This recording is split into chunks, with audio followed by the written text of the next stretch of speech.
Welcome back into another episode of the Believe in Georgia Tech podcast. I am your co-host, Jackson Caudell.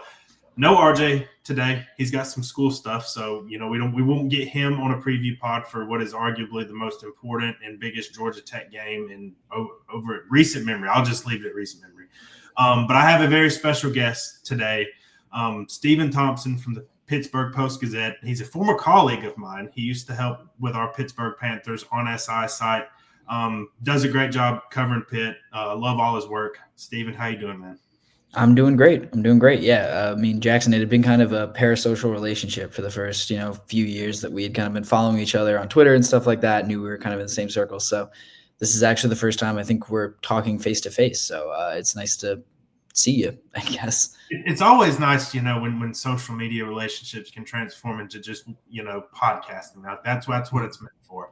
We're going to preview the game today. He is going to be at the game. Yeah, he's making the trip from up north coming down here. It's not just a big game for Georgia Tech. Like, this is, if you really want to be honest, this is arguably the biggest game in the ACC the entire season. Like, you correct me, anybody can correct me if I'm wrong on that, but like, this is, I'll say I don't think Georgia Tech is technically out if they lose. I have seen some like very odd scenarios in which all hell breaks loose and Georgia Tech gets in if they lose this game.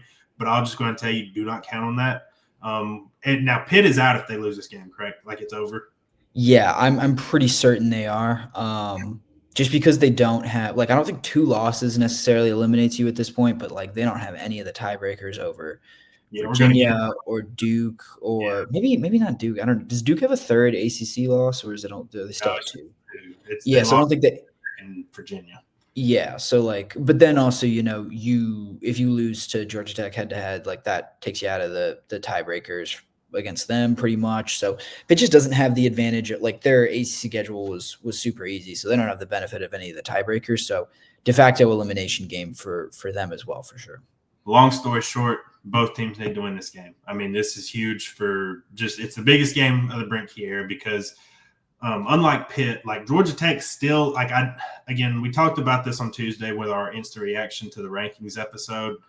Georgia Tech has a path to get an at-large bid if they beat Pitt and if they beat Georgia. I don't know how realistic that is because, obviously you have to win both games, and we'll see where they're ranked if they beat Georgia, because that's kind of the teller of all things here. But it's just a very big game on all fronts. And, again, if you lose it, ACC hopes are 99% dead. Your college football playoff hopes are trashed. You still have a chance at a 10-win season, could still have a chance at beating Georgia for the first time since 2016. Not saying it's a complete disaster, but it would be a little disappointing given the schedule setup and everything leading up to this game. Sorry, y'all, I'm still getting over a cold. So we're going to dig into this matchup. We're going to give our predictions and stuff. I guess we'll start with Pitt because I do have some questions. It's been a very interesting season. So you start off, you're coming off a year where you start 7-0, correct? And then lose last 6. Yep. Okay. And you came in, Eli Holstein was a quarterback. You get off to a 2-2 start. Mason Heinchel comes in. And I will fully disclose, I went on a show and I picked Boston College to beat Pitt. And I think that's the most humiliated I think I've been in my entire time covering ACC football. That game started, and I think I knew by mid-first quarter, I'm like Joe Bluth in Arrested Development. That's a huge mistake. So what has clicked for this team, especially offensively, since Heinchel came in? And, I feel like he's a little less turnover prone than Holstein, although I think he does have 5 or 6 interceptions, but the offense is just way better, at least when you watch it. Yeah, what Heinchel did coming out of the gates, and really this contrasted really starkly to what Eli Holstein did, was he wasn't hunting the deep pass as much as Holstein was. Holstein, arguably his best attribute outside of his legs, he was a really good runner, was he was able to throw the deep ball pretty well. And that was a blessing and a curse, right? It got Pitt out of some bad spots sometimes and helped him score some points and score quickly. But at the same time, it came at the cost of being able to possess the football, being able to convert in the red zone. And so Pitt was just so off schedule all of the time. Teams were in much easier downs against them defensively. And so Heinzel comes in and he's doing a lot more of the little stuff correctly. So he's taking the check down or the 4, 5, 6 yard pass instead of trying to hold onto the ball and hunt for the deep pass. So it served a couple purposes. First of all, like I said, the red zone execution got a lot better. It allowed them to be a little bit more diverse on offense. So it kept the run game, or at least the threat of the run game, open for a little bit. But then, they also possessed the ball a lot more. And so the defense on the other side of the ball was really ravaged by injuries in the middle portion of the year. Just defensive ends, corners, linebackers, like every level of the defense had some kind of significant injury to a starter or multiple at some point during that kind of middle stretch of the year. And so when Holstein was in there, I mean, between the West Virginia and Louisville losses, which came back to back, I think they might have played like 180 or 170 snaps between that two games on defense. And so Holstein being able to execute the smaller stuff and keep the offense on the field, convert first downs, was really, really valuable in that sense. And these longer marches, which kept the defense a little bit more rested, were also ending in touchdowns. And obviously that's changed a little bit recently. Like, he's had his hiccups. The Syracuse game was not pretty. Obviously the Notre Dame game was not pretty either. And then he, turns the ball over 3 times, I think, against Stanford. I think maybe 4 times, and all 3 came in the red, and 3 of them came in the red zone. It was when the game was out of hand, but for the most part, Heinzel has been a lot more accurate and helped the offense stay on schedule a lot more. Yeah, I would agree with all that. So everything looked good basically from Boston College up to the Stanford game. Look, obviously it's a big jump in competition going from playing 4 or 5 of the worst teams in the ACC to Notre Dame. What went wrong last week? Like, it just seemed like everything was out of sorts. I don't know if it was just everybody, kind of points to how invested was Pitt in this game, given the Pat Narduzzi comments early in the week. I'm sure they were invested. Like, I'm not one of those that doesn't think they care about the game at all, but obviously Notre Dame is really good and really good on defense. What did they do to get Heinzel just off schedule so much? Because it just seemed like he was running for his life all day by Saturday. Yeah, I think that's exactly it. I mean, they were able to get a ton of pressure on him. And when you have guys like Leonard Moore in the secondary, you're able to stay sticky in man coverage, and you can afford to throw a few more bodies at that offensive line, which I think Pitt has a decent offensive line. But the thing is, they very rarely ever, leave an extra running back in or leave a tight end in to block. And so Notre Dame, I just felt like, not only did they have the better athletes pretty much everywhere on defense, every matchup on defense, when Pitt had the ball, it felt like, Notre Dame had the better player for the most part. So, I mean, that's one thing, but also, the pressure that the offensive line allowed, but also that Notre Dame, you got to give them a ton of credit that they created. Mason Heinzel just wasn't able to find really any openings. So even when he was able to escape pressure, or even when on the rare occasion that, the offensive line was able to block it up properly, Heinzel had nowhere to go with the ball. So he only was sacked 4 times, I want to say, and one of them he was, scrambling but got pushed out before the line of scrimmage. The fact that he only took 4 sacks was pretty remarkable. I believe he was pressured at least 25 times in that game I saw. So I really think it started and ended with the offensive line. Mason Heinzel just had no time. He was pressured into some bad decisions. And just Pitt was not, and then on top of it, Pitt just had no running game. That kind of ties into the offensive line. I mean, they haven't been good at running the football really all year. And against that Notre Dame defensive front, there was just no hope of putting the ball on the ground or creating anything positive in that sense. Pitt was just behind the sticks constantly, and with the way Notre Dame was able to create pressure, there was really no hope of moving the ball down the field, quite honestly. Do you feel like in any way that Pitt's offense was in any way exposed last week, or do you think, look, we played a playoff caliber team, like it happens? Or are you at all worried at all? Or are you worried that maybe the offense feasted on some really poor defenses? And look, you're going to face a bad one Saturday, I tell you. But do you worry at all it was just feasting on bad defenses, and then when you got to good competition, okay, are you having to rethink some things? Maybe the offense isn't quite as far along as we thought, or not as good as we thought, anything like that? Because I think sometimes that's people's natural go to when a game like that happens. Well, the level of competition definitely played a factor. But I think Pitt has played some, even though they played some bad teams, I think they've played some decent defenses. Like, I don't think Stanford is wholly incompetent on defense. I don't think Syracuse really is either. Like, I think if you look at those teams, they're as bad as they are because of their offenses. So, I think even, when I've seen Caudell, the offensive coordinator, his offense struggle, the past couple seasons, I think Notre Dame being the outlier, there are always plays to be made, whether or not Pitt made them. I think about that Clemson game last year where, Nate Yarnell, backup quarterback who, transferred and what isn't even playing at Texas State now. You have a banged up offensive line too, but, he was able to throw for 300 yards in that game. So I especially thinking about that Notre Dame game this, last week, I really can't find myself to criticize the coaches all that much for specifically what happened on Saturday. I think they just got kind of overwhelmed by a playoff team, like you said. They did beat up on some bad defenses, but I still think that this offense has talent. I think the scheme is effective as long as you're able to win one-on-one matchups up front with the offensive line, which I just think at the end of the day, offensively, Notre Dame was a bad matchup for them.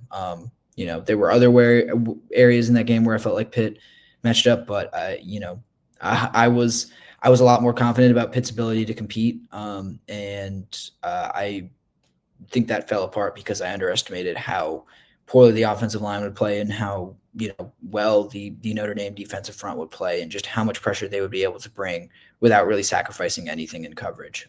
It's hard to win in any sense when teams are able to blitz as much as Notre Dame did without really sacrificing anything in terms of pass coverage. No, I would agree with that. And you hinted at they haven't been able to run the ball, and like the numbers bear that out. In the game notes and stuff, like they were ranked 111th in rushing yards per game. Look, the success rate numbers over here aren't very good, courtesy of our friends at Game on Paper. What's been the issue with that? Because I came into the year, when I was at ACC Media Day, I voted Desmond Reed I voted him as one of the first team All ACC backs. Like, I thought he was that good, and like he is very talented. What's been the issue with the running game going into this year? Well, first of all, Desmond Reed hasn't been healthy really at all this season. He was, according to Pat Narduzzi, you take it with a grain of salt. But he said Desmond Reed was about as healthy as he's been, all season going into that Notre Dame game. And then, he gets rolled up on, his leg gets caught under him after tackle, and he's in a ton of pain, and I wouldn't really expect him to play this week. They've had some capable backups. Joel Goff has played well in spots, but really the freshman, Jakarian Turner, has played really well. Kind of in the same mold as Des Reed, a little bit bigger, but good pass catcher, tons of speed, can break some explosive runs. The injuries have been one thing. I think Pitt prefers to keep the ball in the air. I think Caudell, former quarterback himself, quarterback's coach, I think just pass heavy in general. That's just kind of his philosophy. Then I think this offensive line has been, better in pass protection on the whole than they have been at run blocking. It's hurt to not have Jeff Percy, the transfer from Michigan. He's been out for a good chunk of this year. He went down to that Boston College game and only made his return for maybe a drive or two against Notre Dame. He's, in my opinion, their best run blocker. And I think they lost another one of their best run blockers in Ryan Coretta. Don't know how long he's going to be out for, but one of the guards, suffered an injury against Notre Dame, and don't really know when he's going to be back. So injuries have played a little bit of part of it. The scheme doesn't really lend itself to being a dominant rushing offense. If they do, it's one of those things where I think short passes kind of take the place of the run game sometimes. But also I'm not sure they have the skill sets up front. I just don't know if the strength of that offensive line is run blocking, and that's probably how this team is built in a certain way, right? Like, Caudell probably knew they were going to be a pass-heavy team, or wanted this to be a pass-heavy team, so I think they recruited offensive linemen with that in mind. I think it's a little bit about the skill sets, and it's mostly about the skill sets and the personality of the team. Yeah, I would agree with that. With being a pass-heavy team, obviously you need pass catchers. Like, who are the ones to keep an eye on, and who have been the best ones so far this season? Yep. Kenny Johnson really leads the show, kind of their number one receiver. But they like to spread the ball around. Poppy Williams has been a deep threat at times this year. I think he's really improved as far as a run after the catch guy. He's a little smaller, but put on some weight this offseason, and I think he's shown some improvements. Blue Hicks, transfer from Louisville, really fast guy. Kind of not necessarily a gadget guy, but for the most part, his production has come. He's taken short passes a long way or catching a deep ball. But yeah, Kenny Johnson is really the one that I think you really got to look out for. He's, like I said, receiver one, but probably the most complete receiver on the team and has a really good relationship with Mason Heinchel. Those guys, Mason targets him early and often. So if this is, in the biggest games when Heinchel has played his best, it's really been Kenny Johnson cooking a lot too. So they don't use the tight ends run a lot of routes, but they rotate those guys through a bunch. And I think it's a lot of the same profile of guy. But at receiver, Kenny Johnson gives you kind of more of a possession receiver guy. Poppy Williams kind of helps take some pressure off of Johnson. And then Blue Hicks is kind of a big play waiting to happen. Not a ton of volume there, but when he does hit, it's a big bill usually.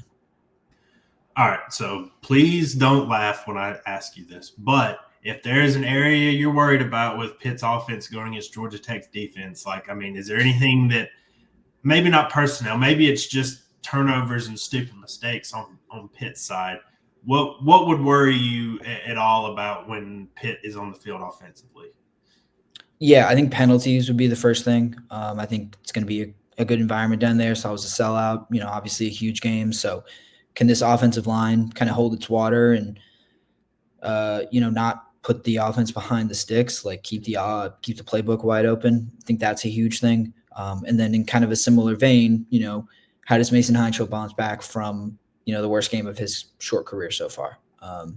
Turnovers have kind of been an ugly thing for him over these past couple games. So, even when he didn't turn the ball over against Notre Dame, he did put the ball in harm's way quite a bit.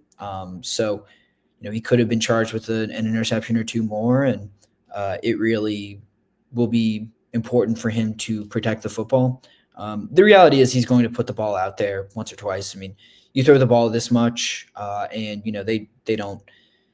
they coach him to not play super conservatively. Like they want to kind of maximize the arm talent and everything like that and allow him to take some risks. But, obviously that comes with the threat of turning the ball over. So, I think you're right. I'm not totally, if I'm Pitt looking at this Georgia Tech defense, I do think there are going to be opportunities, but Pitt really has to execute in this game in a way that, they haven't been super sharp in a while, really, since I would say, probably that NC State game at the end of October. The Stanford game, they won pretty handily, but, they turned the ball over a ton and, they came in the red zone. I guess that's another thing, just whether, once they're able to drive the ball into the red zone, do they allow Georgia Tech to bow up and hold them to 3 versus, walk away with 6 points. Pitt's usually pretty aggressive too.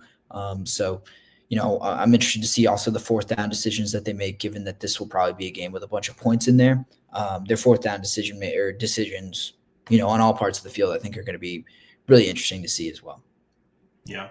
So I'll give you a bit of a breather here and talk about Tech's defense. So I will point out that Tech's defense does play better at home. The last 2 disasters have been on the road. I mean, look, Boston College is not a good offense. They had 537 yards. NC State has talent. I'm not going to say that they're just awful. I talked about that a few weeks ago on the pod, but they were missing Hollywood Smothers. They were missing their star tight end, and then they still rolled up nearly 600 yards of offense. But at home against Power 4 opponents, Georgia Tech held Clemson to 21. And I know Clemson is a shell of what they were supposed to be, and they're very inconsistent on offense, but 21's 21. Virginia Tech 20. And then Syracuse 16. Look, you've obviously not played a murderer's row of offenses. This is going to be the best offense that you faced at home. So, can you rely on that stuff? I don't know, but they do seem to play better at home, and they have to find a way to affect Mason Heinchel in this game. I feel like it's like Groundhog Day for me. Like I've been talking about Georgia Tech pass rush ever since I got this job, and that was nearly 4 years ago, and it's just not very good. The transfer defensive ends they took have just not been very good. They play a lot of young guys on the defensive line, and that obviously has its pluses and minuses. Like they flash some talent sometimes, but it's just incredibly inconsistent. They've gotten healthier in the secondary, because that was the thing in the NC State game. They were missing their best corner, Amari Harvey. They were missing their top nickel guy, Jai Gilmore. Those two were incredibly important against Duke, because up until the NC State game, everybody knew that Georgia Tech's defense wasn't great, but they were like 20th or so in the nation, like points allowed per game. And I know that's not like the metric that you need to be using to judge a defense, but they did a really good job of what you were talking about, is bowling up in the red zone. They forced a lot of field goal attempts, kept teams out of the end zone. And, I mean, Duke just threw up all over themselves every time they got down in the red zone. They had a fumble that Georgia Tech took back for a touchdown. They had a missed field goal. They had a mishandled field goal. And then they were about to go for it on 4th and 1 and had like a false start or something that backed them up, and they had to settle for another field goal. That was the case against Syracuse. Syracuse is putrid on offense, but like they did a good job, not allowing them to get in the end zone. And same thing with Virginia Tech. They had a big 4th down stand near the end of the game that put the game away. But like that's just the biggest thing to me. Like news flash here, Pitt is going to have some yards on Saturday. Like there's no doubt in my mind Pitt is going to put up some yards. They'll probably put at least 450 if I had to guess. It's, can you keep them out of the end zone, and can you find in critical moments on 3rd and 4th down, can you affect the quarterback, and can you force either mistakes? Can you force incompletions? Can you do that? And look, I know some people in national media have been picking on Georgia Tech's home crowd and all that stuff, and it's not a real home field advantage. Let me tell you, like it will be loud Saturday. It will be a sellout, and it will be a very, very good atmosphere. Like I truly don't say this because I cover the team, but like the atmospheres at home games have been really good this year, and even on some road games, like the fans have really stepped up this year when they've been asked, whether it's by the administration, whether it's by Brent Key to show up. It's going to be loud. They've been wanting a night game all year. They're tired of playing at noon. They're so glad to get out of that hole. And it will be a good atmosphere. Now, look, Pitt's played in tough atmospheres before. I'm sure, the beginning of the game is going to, be pretty telling as far as, getting off to a good start. But go ahead. No, yeah, I was just going to say they've played in some tough atmospheres, but I think about the best atmospheres that I've seen Pitt play in this year. Okay, so obviously the backyard brawl in West Virginia, like that was a really special one. That's always a special one. Syracuse for homecoming, that was actually like with the dome over top, like it actually gets really loud. It does. Yeah, which I had never been there for a football game, and it was real loud in there. And they have the open air press box and everything, so you're right among the fans. And then that Notre Dame game. The offense, the West Virginia game, like different quarterback, you kind of take that with a grain of salt. But like Syracuse and obviously Notre Dame, like the offense did not look very good. Against Syracuse, Pitt got a punt return touchdown, and then I believe they had an interception that put them, inside the 10-yard line, inside the 15-yard line. Mm-hmm. Other than that, the offense was not very good. Tons of penalties, and it was procedural stuff like false starts and things like that. So I'm really interested in that too. Like I think the environment, I think sometimes we can over-index on that and overrate it, but I really am interested to see how Pitt kind of stacks up and handles that environment.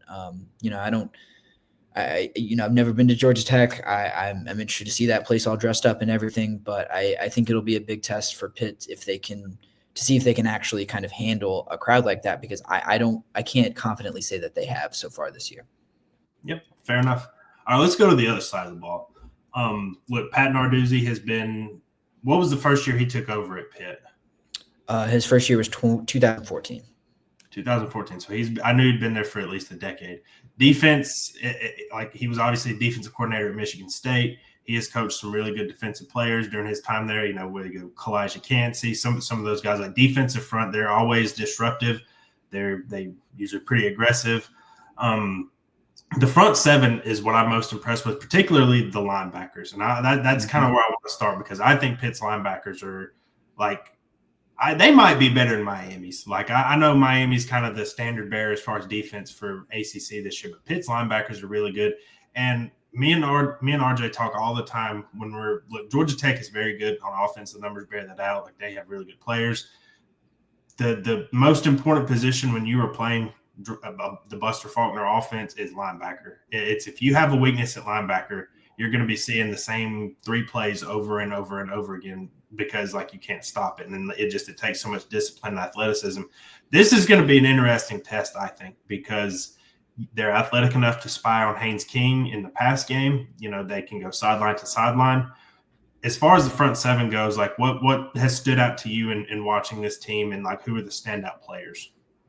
Yeah, so you mentioned the linebackers, like I think across the board, and they even have some depth there that you didn't really know about. Like, so obviously Kyle Lewis and Rasheem Biles, those are guys who, maybe not this year because they've both missed some time, and I think at certain points haven't played their best football. Biles, before he got hurt, or when he hasn't been hurt, has really looked like borderline All-American.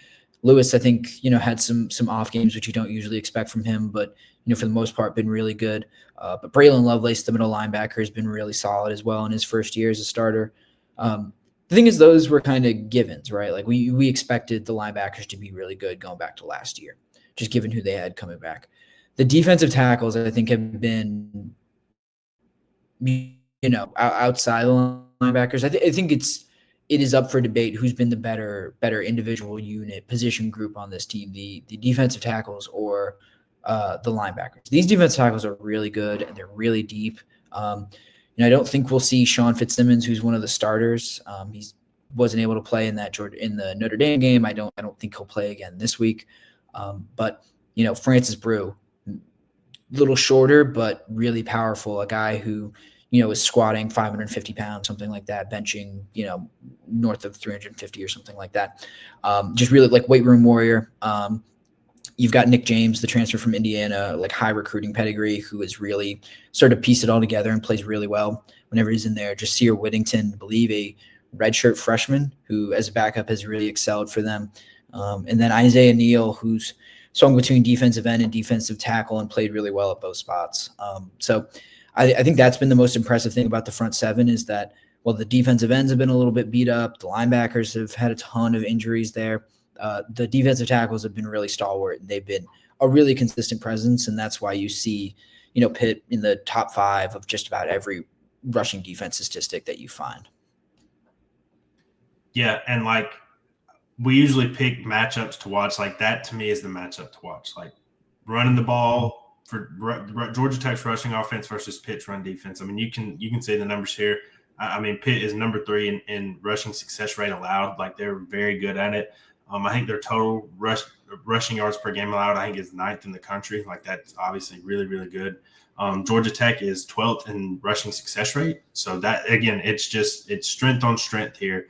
And I really think that's where it's going to be decided. Obviously Haynes King is he's everything. Like he's the team. He's the rushing. He's the main rusher in this offense. Malachi Hosley and Jamal Haynes are talented. Hosley had a really good start to the game last week, and then it became like having to throw the ball. You're playing catch up a little bit, and that's kind of been the theme of the past 2 games. Is just get behind.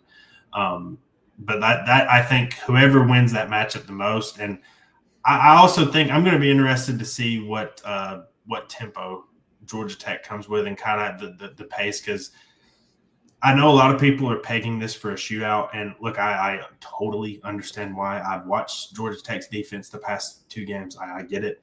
And their offense is obviously like they are first in the country in total yards per game, 25th in passing yards per game, 10th in rushing yards per game, 19th in points per game. Like it's legitimately one of the nation's best offenses. And they can score on anybody. And Pitt's defense is good, but I think Georgia Tech's offense is going to get some points here. But I'll take the conversation we were having about Pitt's offense versus Georgia Tech's defense and almost apply it here, because the pretty much all season, but especially the past 2 weeks, and I won't say it was one of the main reasons they lost the NC State game. It ain't the main reason. because when you score 36 points and you gain over 500 yards, it's really tough for me to sit there and point at the offense and say, well, you should have done more. But the fact is that they have not been great in the red zone. They settle for field goals. They've had a tougher time running the ball there. Just various different reasons why they've just not had success in the red zone. And look, this is just one of those games, Pitt has a really good offense, and given the state that your defense has played the past few weeks, it's like you have to nail these opportunities, which is why I just wonder if Georgia Tech maybe plays it a little bit slower when you look at some of their touchdown score drives. And look, you'll take touchdowns every day of the week. They have explosive players from, Jordan Allen has really come on, true freshman wide receiver, Eric Rivers. They take deep shots to him every game. Like they miss their fair amount. Hosley and Jamal Haynes both can break it. Haynes King can break it. But I think they would prefer the Brent Key death marches more so in this game to keep their defense off the field as much as possible. And then try to every other drive and then try to get stopped. Because again, Pitt's going to get yards. Pitt's going to get some points. To me, this is Brent Key draws a lot of Dan Campbell comparisons, and I think he needs to be the Dan Campbell decision maker in this game. Like I've been critical of some decision makings of his as far as game management, clock management in the past. To me, I think he needs to be super aggressive in this game. Like just what's at stake in this game. If you lose this game, every major goal you had at the beginning of the year is out the window. I'm not saying go for it on 3rd or 4th and 9 at your own 10 or nothing crazy like that. But I think if you see early on in the game that, hey, this defense, like the dam's going to break, or it's broken early on, and it's like, hey, Pitt's going to score nearly every time they have the ball, because that's just how I felt in the NC State game when they punted down 2 scores with 9 minutes to go. I was like, I know it's 9 minutes to go, and he explained it to me after the game when I asked him about it. But it's like at some point you just have to realize the flow of the game, and like you're just not going to stop anybody. And I think you need to dictate that early on. And if you don't think against odds, I just think you need to be as aggressive as possible. Like just leave no stones unturned. And I mean, Narduzzi is fairly aggressive in those situations too, correct?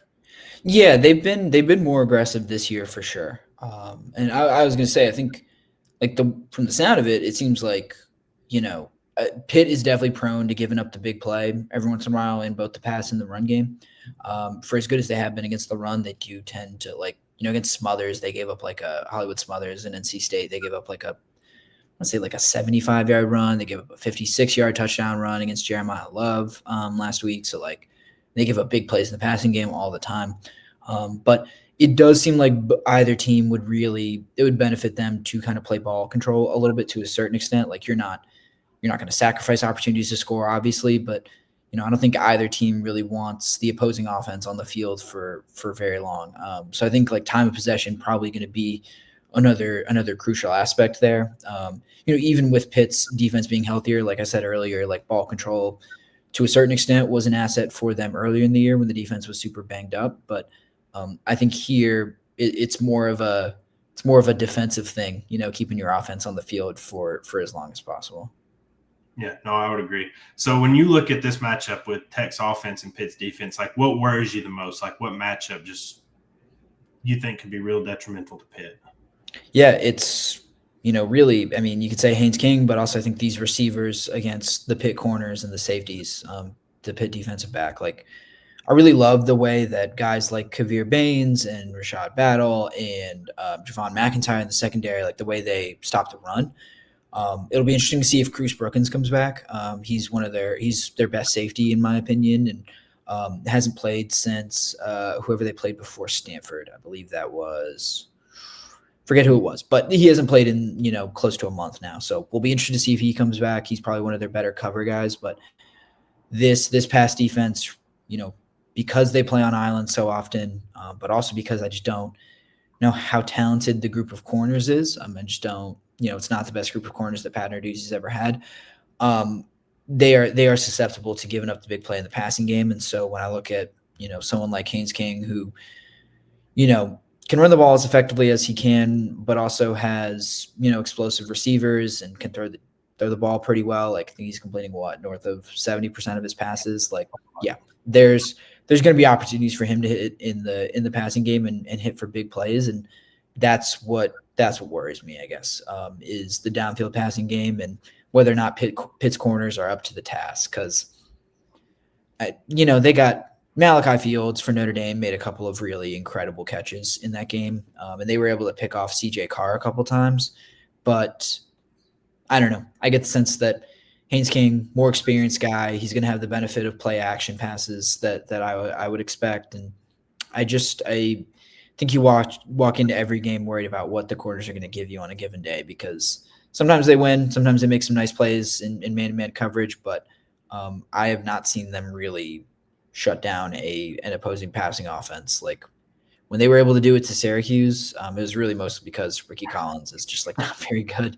And the same goes for the Stanford quarterback. I forget his name. They benched him eventually at the end of the game. Yep.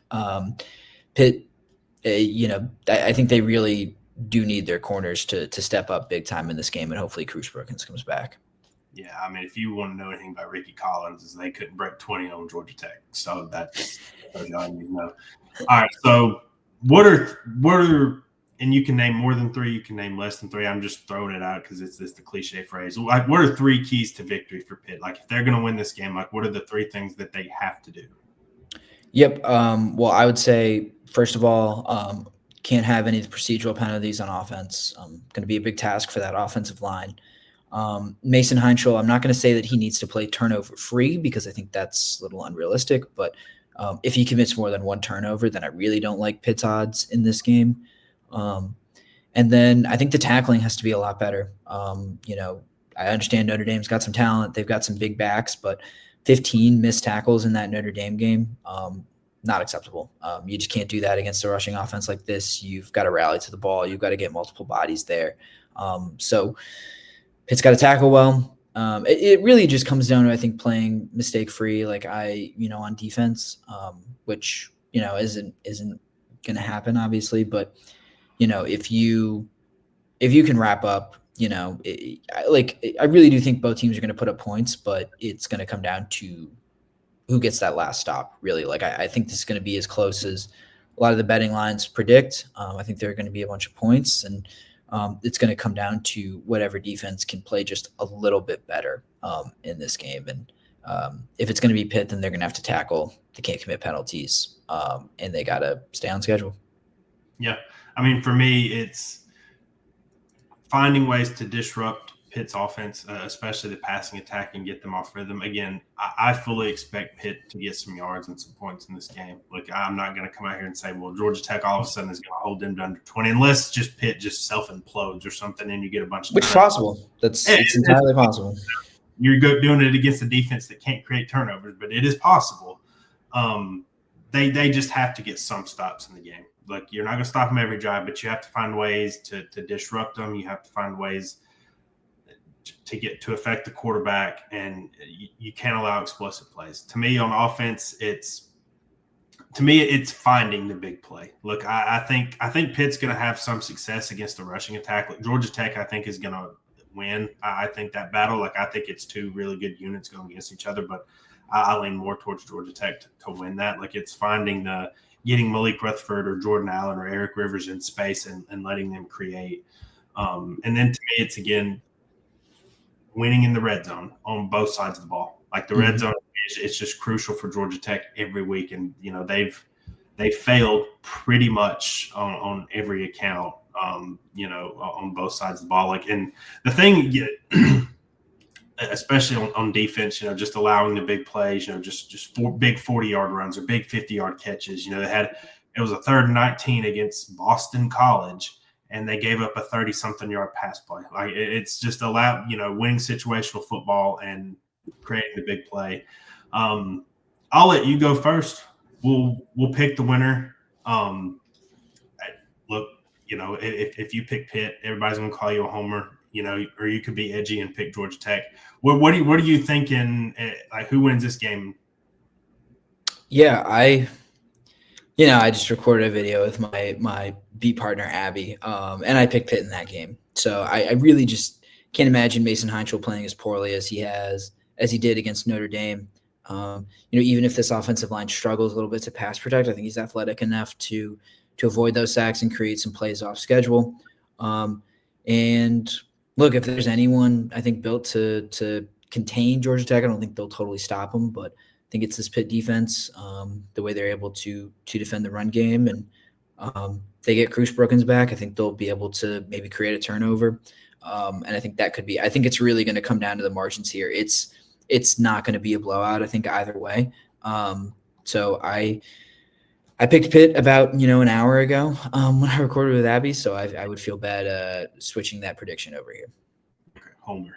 But anyway, so I was after these past 2 weeks. Look, I walked off. I was walking back to my car to drive back to where I was staying in Boston last week, and I'm like, I'm going to pick Pitt. I was already leaning that way after the NC State game. I was like, I'm going to pick Pitt. Like, I just, even after watching, like, it was weird. They had that whole game, like pregame, they had the whole Notre Dame Pitt game played on the big screens at Boston College. It was kind of weird, but and like I was watching that game, and I'm like, I don't know. And then just watching Georgia Tech play Boston College, I was like, yeah, I'm probably leaning Pitt in this game, but. And this is hard for me because I always try to just stick to the numbers and like being objective about it and all. I try to stay away from vibes and just picking things based off vibes. But there's just something about it being a night game. They have won. They have a long winning streak at home right now. It is the final home game for Haynes King, who is making a case as the greatest Georgia Tech quarterback and maybe greatest Georgia Tech player of all time. I'm not going to get into that whole debate right now, but like this is his final home game. There is an ACC championship bid on the line. Your college football playoff hopes ride on this game. Everything feel like over the Brent Key era has felt like it has been building to a game like this. Like you wouldn't have maybe picked Pitt as the foe, but like it's been building for a chance to get this program back to where they want it to be. And I'm going to ride with it, and I'm going to say Georgia Tech wins a close one. I think Haynes King is going to play phenomenally, and I think he should already be higher in Heisman conversations, which is another conversation I'm just not going to have. But because it's useless, like I don't have a Heisman vote, I can't sway anybody. But I don't have that big a platform. But I think he's going to play a really good game. I think it's going to be close. I don't think it's going to be easy. I think all you guys are going to be nervous throughout the whole thing. But I think in the end, I think Georgia Tech, they play well at home under Brent Key. It's the final home game, not for just Haynes King. Like it's whether it's Keelan Rutledge, Clayton Powell-Lee, all those guys that, especially Clayton Powell-Lee. I remember watching him as a true freshman, my first year covering the team, and now playing his final home game. Like just all those guys – they, went through a lot and, struggled through a lot to build this to this moment. And look, it may not be analytical. It may just be, nonsensical, but I'm just picking based off that. Like I'm going to say Georgia. I don't know the exact score. I'm terrible at picking scores, but like, I think Georgia Tech wins. So, yeah. I mean, it's the ACC, man. Picking off of vibes is not the worst way to pick any of these games. So well, if you want to pick based off just ACC insanity, then Pitt wins. Like that's true. That's true. We can't. We have this most simple scenario is Georgia Tech wins and gets to the conference championship, and then it won't happen. And then you're just because if Pitt wins, it's chaos. Like it's the ACC wheel of destiny is in full swing. But yeah, so I'm gonna pick Tech to win, stamp their ticket to Charlotte.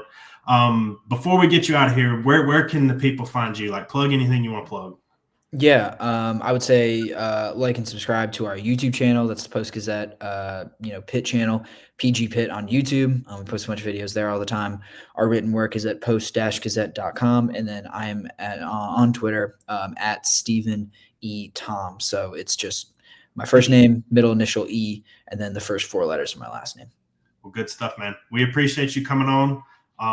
Have a safe flight down to Atlanta. And who knows? Maybe for the big basketball showdown later in the year, we'll talk some other ball.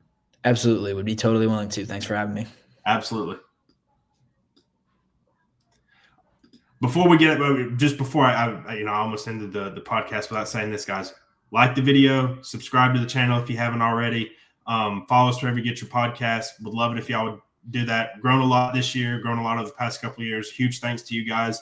We'll be back with an instant reaction, good or bad, Saturday from my favorite recording place, my car. See y'all Saturday, and hope to see you at the game as well.